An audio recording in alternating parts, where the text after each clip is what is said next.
I hold my next guest's feet to the fire over that inquiry, as Washington, D.C. changed him. He's a Tea Partier who's now working with New York Democratic Senator Chuck Schumer on giving foreigners visas without a work permit if they buy a home worth at least $500,000 in cash. He has sought to regulate a private... I hold my next guest's feet to the fire over that inquiry, as Washington, D.C. changed him. He's a Tea Partier who's now working with New York Democratic Senator Chuck Schumer on giving foreigners visas without a work permit if they buy a home worth at least $500,000 in cash. He has sought to regulate a private company named Google. But isn't this the kind of government meddling that got this nation into the fiscal mess in the first place? Here with answers is Utah Republican Senator, whose generous blurb is on my new book, Senator Mike Lee. Senator, it's a pleasure. Welcome here. Thank you. How corrupting is the crowd in that building behind us, sort of seducing everybody into big government? Do you feel the pull? Members of Congress like to please. It's pleasing people that got them elected. They want to get reelected. So they tend to spend more, and that results in bigger government. And that results in people who come there promising small government collapsing on their principles. Sometimes, regrettably, yes. And you see that happening? Occasionally. All right. Have you tinkered with any of your principles when you want to investigate, use the power of the federal government to investigate Google, or when you want to give people who have wealth, $500,000 in the bank, the opportunity to come here where they otherwise would stand online, rich immigrants? No, in both instances, I'm trying to minimize rather than expand the role of government. Look, how so? We've got to fix the immigration problem that we have in this country. One of the things that we need to do is we need to fix legal immigration.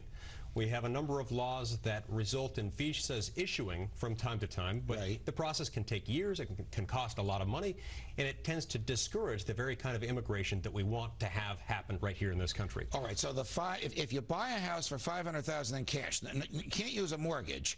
You can come here if you spend time in the house. That is an effort to reduce the bureaucracy that keeps people from getting here, and it's also a way to get some foreign cash into the country. Is that the theory behind this? Exactly. And if somebody wants to buy a house here, they pay cash for it, they ought to be able to spend some time in that house. All right, you're a free market guy. You believe the government should reside within the confines of the Constitution. What business is it of the Congress what Google does? Well, we had a hearing a few weeks ago, and we asked some difficult questions. Ultimately, I want to keep the government out of regulating the internet, and that's one of the reasons why I asked those questions.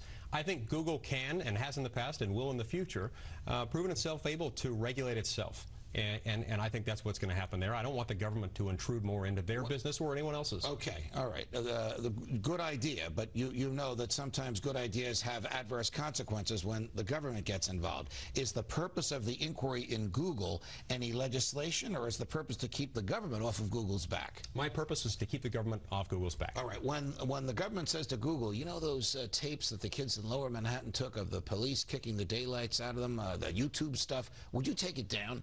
Should Google comply with requests like that, or should Google post whatever people want to post up there? You know, from time to time, they might get a court order. They might have something that comes their way, and I'm not going to advise anyone not to comply with what the law requires of them. But generally speaking, I want the government to stay out of people's business, including Google. Okay. Was the Constitution written to unleash the government or to restrain it? It was written to restrain it. This was a reaction to what we had faced under our overseers from our colonial days with Great Britain. The mindset, dating back to the writings at least of Judge Blackstone, was that Parliament had the power to do pretty much anything it wanted to, and it did. And so our founding fathers wisely said we have to have a document that will permanently restrain government power, especially at the national level where that power is most dangerous. All right, now you say that not just as a senator, but as a sophisticated legal scholar. You clerked for Justice Samuel Alito Jr. on the Supreme Court of the United States. You come from a very famous family of lawyers, one of whom is you yourself. How many of your colleagues up there agree with you that the Constitution was written not to unleash, but to restrain? You know, I don't have a precise tally, in part because everybody takes a slightly different view of it. But I will tell you that there are a growing number of senators and members of the House who share this view that you and I share in common, which is that the Constitution is there to restrain government power. Most importantly, the people are waking up to it. And that's, I think, going to produce a result in 2012 that will make what happened in 2010 look like a Sunday picnic. Okay, later on in the show, your colleague, Senator Ron Johnson from Wisconsin, will be here with some charts that the folks on Freedom Watch and the folks in his staff created, showing that even under Republican proposals, not the one Rand Paul offered in the Senate that didn't make it out of the Senate, but Republican proposals in the House, government continues to grow. They're not even looking at President Obama's proposals, and that what the Republicans in the House call a cut is actually a reduction in the original proposed increase, but it's still more spending each year.